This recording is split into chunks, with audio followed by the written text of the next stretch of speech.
The concept of infinity is something that can really, truly bend your brain. Back in the 1920s, a brilliant mathematician named David Hilbert came up with a thought experiment to help us all wrap our heads around just how bizarre it is. He called it the infinite hotel. So here's the big question, the thing that makes this whole paradox so wild. I want you to imagine a hotel that has an infinite number of rooms. And right now, it's completely full. The no vacancy sign is lit. So what happens when a brand new guest just walks up to the front desk? How can a hotel with literally no rooms available make more space? Okay, let's paint the picture.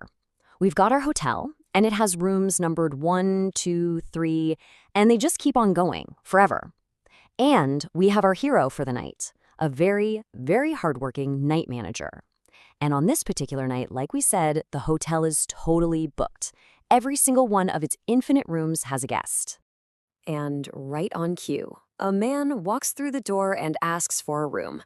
Now, any normal hotel manager would just have to say, sorry, we're full. But this is the infinite hotel. And our manager, instead of turning him away, gets a really clever idea. See, the manager knows he can't just find one empty room because there aren't any. He needs a system for making space where technically there is none. So let's take a look at his first brilliant, totally counterintuitive solution. The solution is so simple, but it's also kind of profound. The manager just asks every single guest to move one room down. So the guest in room 1 moves to room 2, the guest in room 2 moves to room 3, every guest in room n just shifts over to room n+1. And since there's always a next room in an infinite hotel, nobody's left without a spot, and just like that, boom, room 1 is now empty and ready for our new arrival. And get this n+1 idea scales up perfectly for any finite number of new guests. Let's say a tour bus with 40 people rolls up. No problem at all. The manager just asks every guest to move from their current room n to room n+40. And that instantly frees up the first 40 rooms. Easy, right? But what happens when the next challenge is infinitely bigger?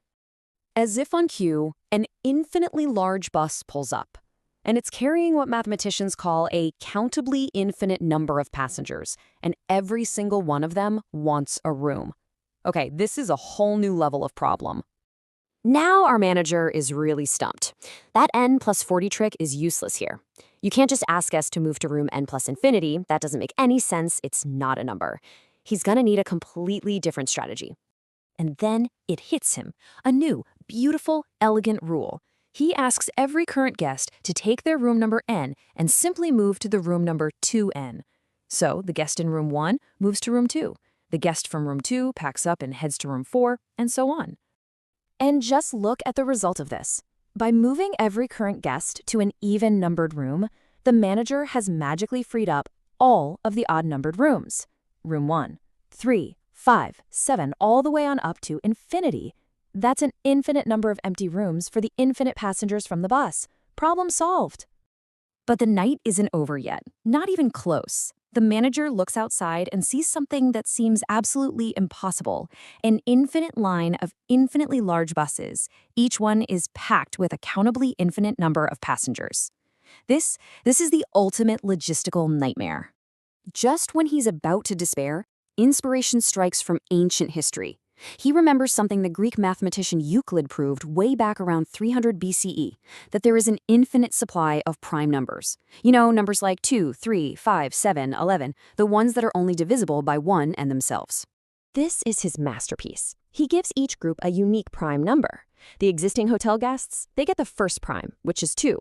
They move to room 2 raised to the power of their old room number. Guests from the first bus get the next prime, 3. They go to room 3 raised to the power of their seat number. The second bus uses the prime 5. The third uses 7, and so on, a unique prime for every single infinite bus. And here's why this system is completely flawless. It's based on a fundamental rule of math. Every number has a unique prime fingerprint. That means a number that's a power of 2 can never equal a number that's a power of 3 or a power of 5. It's impossible. No two guests will ever be sent to the same room. Our manager has successfully accommodated an infinity of infinities. Mind-blowing. So how is any of this actually possible?